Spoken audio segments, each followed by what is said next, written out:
오늘 에스겔서 27장을 보겠습니다. 에스겔서 27장. 에스겔서 25장부터는 25장, 26장 쭉 거쳐서 32장까지가 이방인들의 그 이방 나라들의 멸망에 대해서 기록을 하고 있는데, 특별히 이제 26장, 27장, 28장은 두로라는 나라에 대해서 집중적으로 좀 아주 이례적으로 이렇게 집중적으로 기록을 합니다. 두로라는 나라. 이 두로는 굉장히 부를 자랑하는 그런 나라였죠.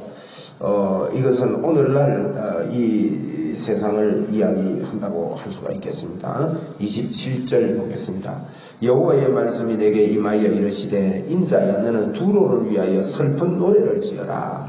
어저께 본 26장에서 두로가 받을 심판에 대해서 쭉 이렇게 기록을 했는데, 오늘 27장은 에스겔에게 두로를 위해서 슬픈 노래, 애가를 지어 불러라, 그렇게 말씀을 하고 있습니다.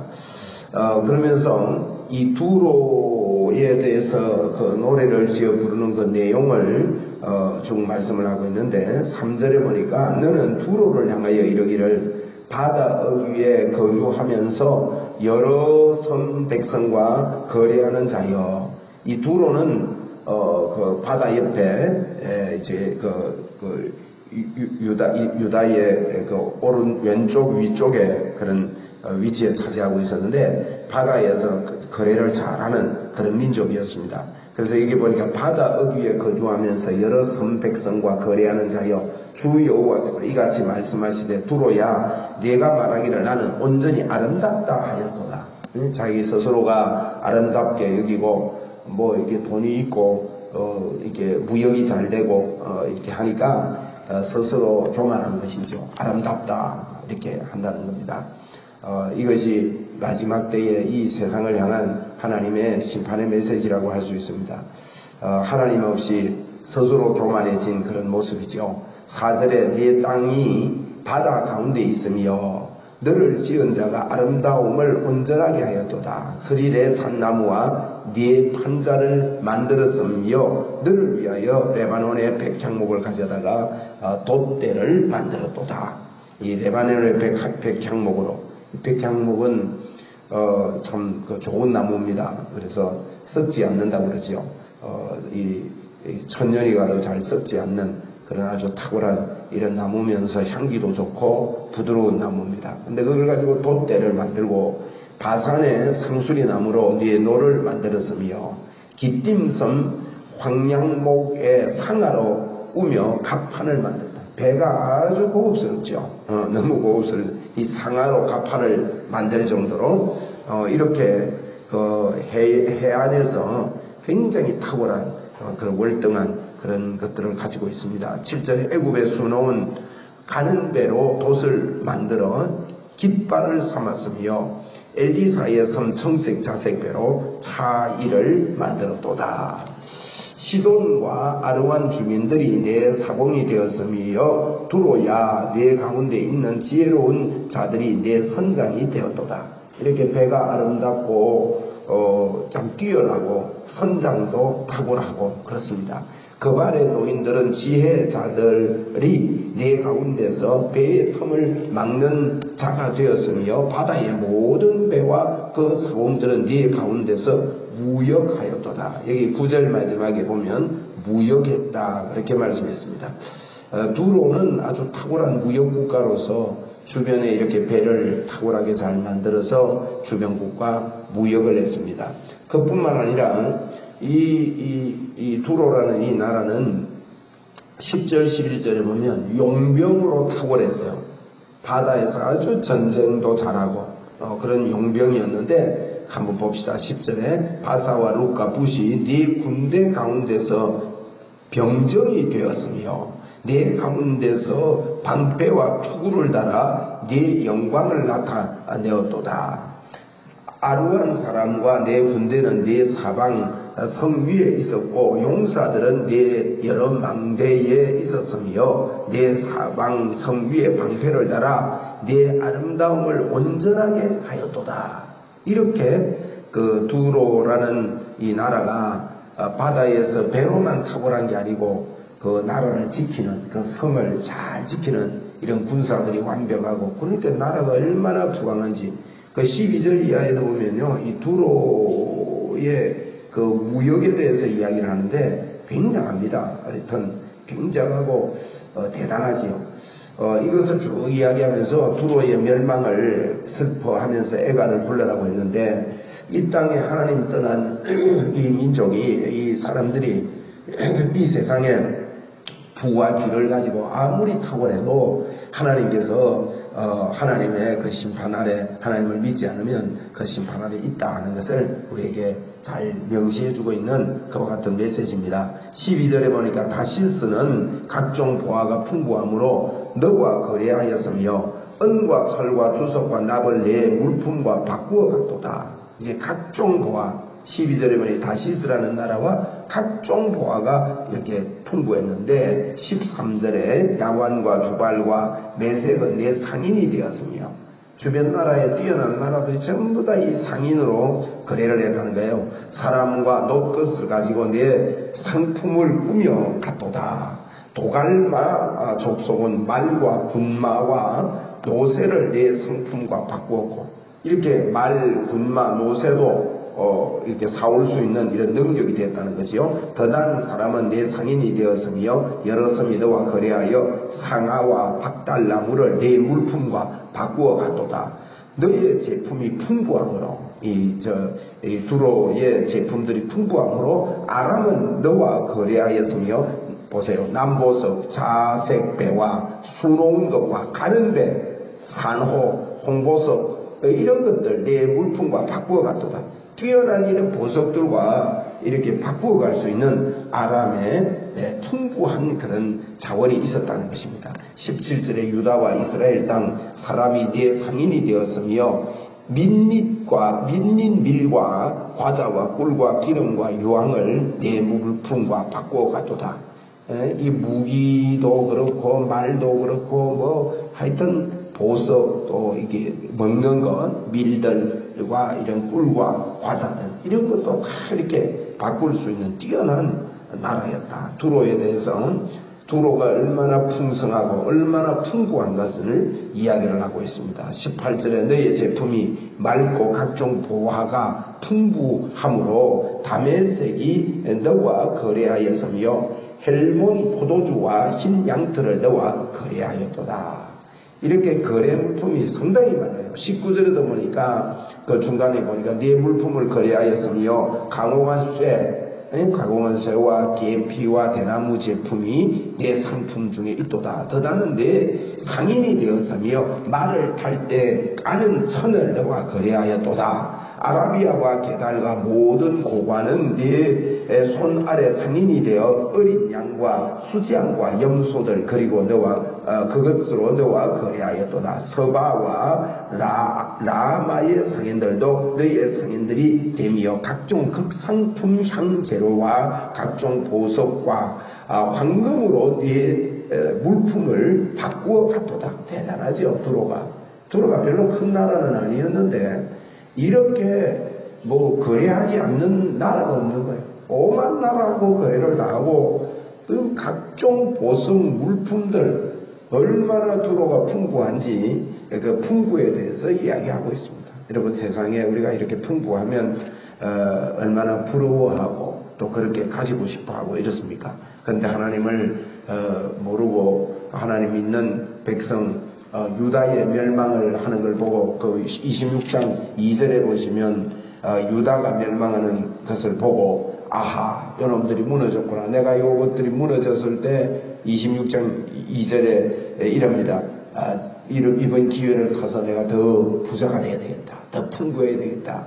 이렇게 함으로 인해서 그 두로가 하나님의 심판 아래 있게 됐다. 이렇게 표현을 하고 있는데 참 하나님 섬기는 나라를 우리를 업신여기고 이런 그 세상을 향한 이런 메시지라고 할 수가 있습니다.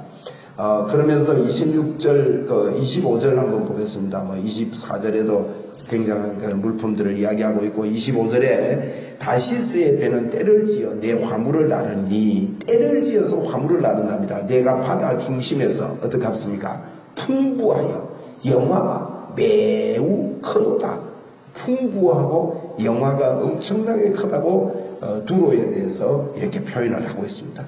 그런데 26절 이하에는 이제 이 두로가 어려워지는 그런 멸망을 이야기하고 있습니다. 26절에 보니까 네 사공이 너를 인도하여 큰 물에 이르게 하며 동풍이 바다 가운데에서 너를 무찔렀도다.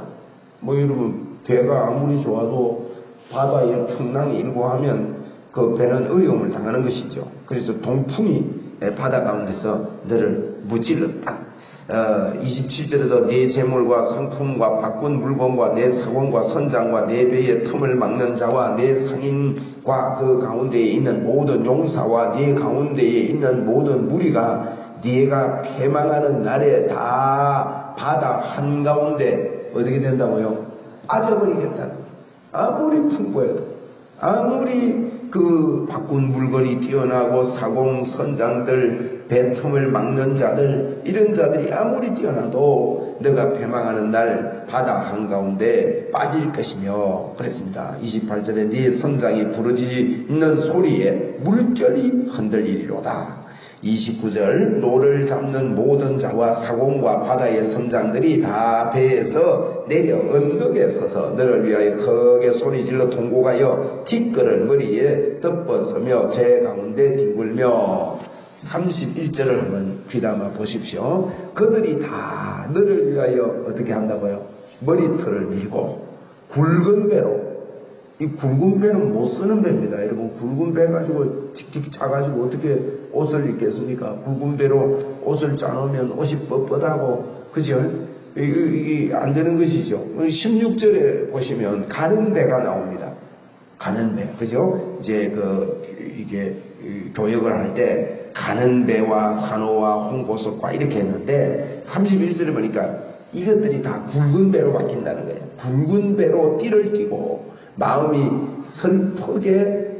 아프게 슬피 통곡하리로다. 그렇게 좋던 이 두로가 이런 세상 물건이 아무리 많고 부하고 이래도 마음에 통곡이 오겠다는 거예요. 32절에 그들이 통곡할 때에 너를 위하여 슬픈 노래를 불러 애도하여 말하기를 두로와 같이 바다 가운데에서 적막한 자가 누구인고.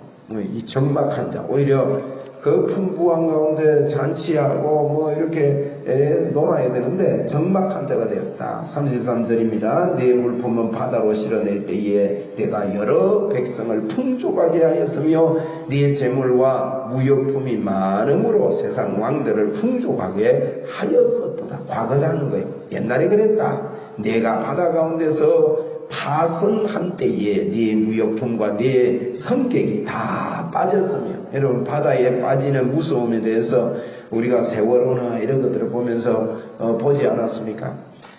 아무리 젊어도 소용이 없고 그 바다 깊은 곳에 다 빠져버렸다. 35절에 섬의 주민들이 너로 말미암아 놀라고 왕들이 심히 두려워하여 얼굴이 근심이 가득하게 된 것입니다. 주변 나라들이, 교역하는 나라들이 이 어마어마한 두로의 이 대단함이 하루아침에 무너지는 것을 보고 얼굴이 근심이 가득하고 놀랐다는 겁니다. 36절 많은 민족의 상인들이 다 너를 어떻게 한다고요? 비웃었습니다. 왜 비웃습니까? 그렇게 풍족하고 부유할 때 참 부요함 때문에 고개를 숙였고 부요함 때문에 그들에게 이렇게 웃음을 보여줬지만은 그 교만함이 무너질 때 비웃는 이러한 격이 되어버린 것입니다. 30절에 비웃음이요 내가 공포의 대상이 되고 내가 영원히 그 뒤에 뭐라고요? 다시 잊지 못한다. 다시 잊지 못한다. 이렇게 두로는 완전히, 두로가 제가 일부러 이 27장을 전부 다 읽었는데 이 두로의 교역이나 두로의 풍부함은 어마어마합니다. 우리가 이 땅의 풍부함만 가지고 이 땅의 풍부함만을 위해서 사는 것이 얼마나 어리석은가 하는 것을 철저하게 두로의 멸망을 통해서 저희들이 볼 수가 있고, 그리고 36절 마지막에 보니까 그의 멸망은 영원히 다시 잊지 못하는, 다시 회복되지 못하는 그런 멸망으로 멸망하겠다, 그렇게 말씀을 하고 있습니다. 이것은 유다의 멸망과 큰 차이가 있습니다. 유다의 멸망은 하나님께서 다시 회복된다, 다시 복구가 될 것이다, 내가 그렇게 기어이 하겠다, 내가 너희들에게 여호와인 줄 알게 하겠고 여호와를 섬기는 마음을 주겠고 하나님을 섬기게 그렇게 만들어 주겠다고 하나님께서 예수 그리스도를 통해서 회복시킬 회복의 복음을 말씀하신 것과 대조적으로 이방인의 멸망은요 다시 복구가 없는 겁니다. 오늘 보니까 이 두로가 다시 영원히 다시 잊지 못하리라 그렇게 말씀하고 있습니다. 오늘도 우리가 참 주님을 생각하면서 이 땅에 이런 풍족함이 우리에게 없다 할지라도 늘 겸손하게 하나님을 섬기는 저와 여러분이 되어야 되겠고, 세상에 아무리 부귀영화가 많다 하더라도 하나님을 알지 못하는 자들의 결말이 이와 같이 하루아침에 바다에 빠지는 것은 비참한 결과가 온다, 마지막 때가 있다 하는 것을 저희들에게 이 두로의 멸망을 통해서 말씀하고 있습니다. 특별히 이방인의 에스겔서에 나타나는 이방인의 멸망에 대해서, 두로의 멸망에 대해 26장, 27장, 28장에 이렇게 길게 설명하고 있기 때문에 두로에 대한 이런 그 멸망의 내용들을 우리가 좀 숙지하고, 하나님께서 이렇게 두로처럼 아무리 부강하고 아무리 이 땅에 풍족하게 잘 살지라도 하나님의 진노 아래 있는 자들은 절대 벗어날 수 없다. 더욱이 돈 많은 분들, 또 부유하게 사는 자들이, 부자가 천국 가기가 어렵다고 했는데 참 더 불쌍한 거예요. 이 땅에 살다가 하루아침에 지옥으로 떨어지는 날 그 아픔과 고통이 얼마나 더 크겠습니까? 그렇기 때문에 저희들이 어떤 영혼 가운데 있더라도 참 예수 믿지 않는 자들에게 복음을 전거하는 일을 오늘 하루도 힘써 감당하고, 내가 아는 자, 내가 만나는 자에게, 여러분 지옥은 영원한 곳입니다. 다시 나오지 못합니다. 제가 그저께 그런 말씀 듣는데, 분명한 저희들에게 천국에 대한 믿음이 있어야 되고, 지옥에 대한 믿음이 있어야 되고, 하늘에 대한 상급에 대한 분명한 믿음이 있어야 됩니다. 그런 믿음을 가지고 주의 복음을 전거하는 오늘 하루가 되기를 바랍니다. 5시 50분에 우리 장례 예배 출발하도록 그렇게 하겠습니다. 기도하시고 같이 갔었으면 좋겠습니다.